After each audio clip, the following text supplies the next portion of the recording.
शिरीष कुमार.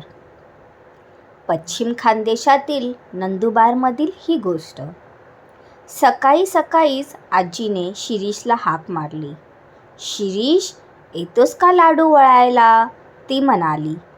आजी, आज मला शाळेत लवकर जायचं आहे. झेंडा घेऊन आम्ही सारे शाळेतून बाहेर पडू आणि मिरवणूक काढू. आज 9 सप्टेंबर. महिना झाला चले जाव चळवळीला. इंग्रज या देशातून जाईल का? आजी म्हणाली. आम्ही त्याला घालवू, त्यासाठी वाटेल ते करू अथवा मरू. आधी आजीला मदत कर ये.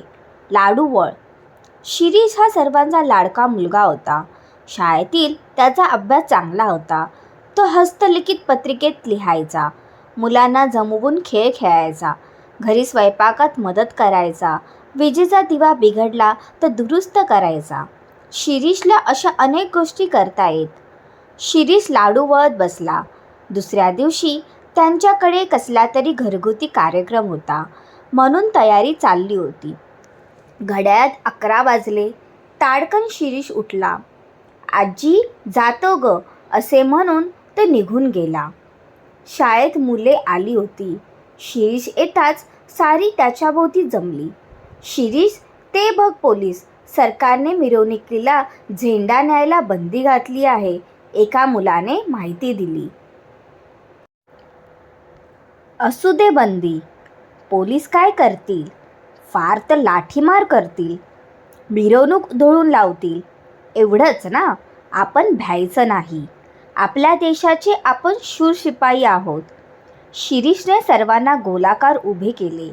एकाच्या हातात झेंडा दिला. इतक्यात एक पोलीस झेंडा हिसकवायला आला.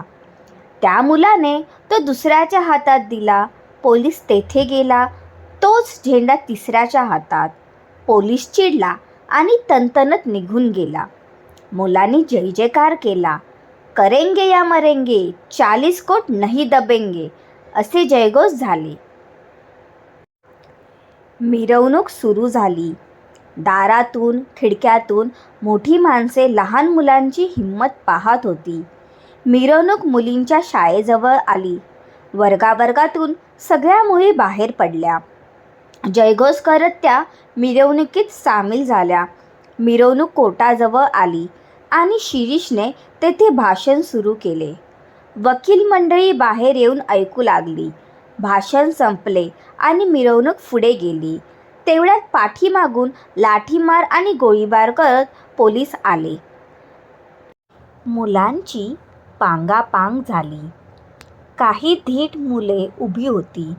काही मुली न भिता न पळता गल्लीच्या तोंडाशी उभ्या होत्या. पोलीस तिथे पोचले. विजेप्रमाणे शिरीष तेथे आला आणि म्हणाला, आधी आम्हाला मारा, मुलींवर काय गोळ्या झाडता? ही माझी छाती उघडी आहे. अधिकाऱ्याने चिडून गोळी झाडली, पण नेम चुकला. जरा नीट नेम धरा, गोळ्या संपल्या नाहीत ना? शिरीषने विचारले आणि त्या अधिकाऱ्याने जवळून गोळ्या घातल्या. बाळ शिरीष पडला. आणि हा कोण? हा लालदास, शिरीषचा प्राणापेक्षाही आवडता मित्र. गोळी लागून तोही पडला. झाडाआड 10 वर्षाचा धनसुखलाल उभा होता. त्यालाही भोसकून ठार करण्यात आले. हा शशीधर आणि हा 8 वर्षाचा घनश्याम, त्यांनाही गोळी लागली. पाणी पाणी, शिरीष क्षीण स्वरात म्हणाला. लोकांच्या डोळ्यात पाणी आले. एकाने पाणी आणले. तेवढ्यात पोलीस अधिकारी गरजला. खबरदार, पाणी द्यायला पुढे याल तर गोळ्या घालू. भारत मातेला स्वातंत्र्याचे अमृत मिळावे म्हणून त्या मुलांनी प्राण दिले.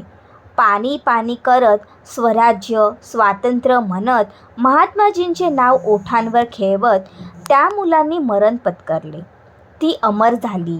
धन्य ती तेजस्वी मुले, धन्य तो शिरीष कुमार आणि धन्य त्याचे ते बाल सवंगडी.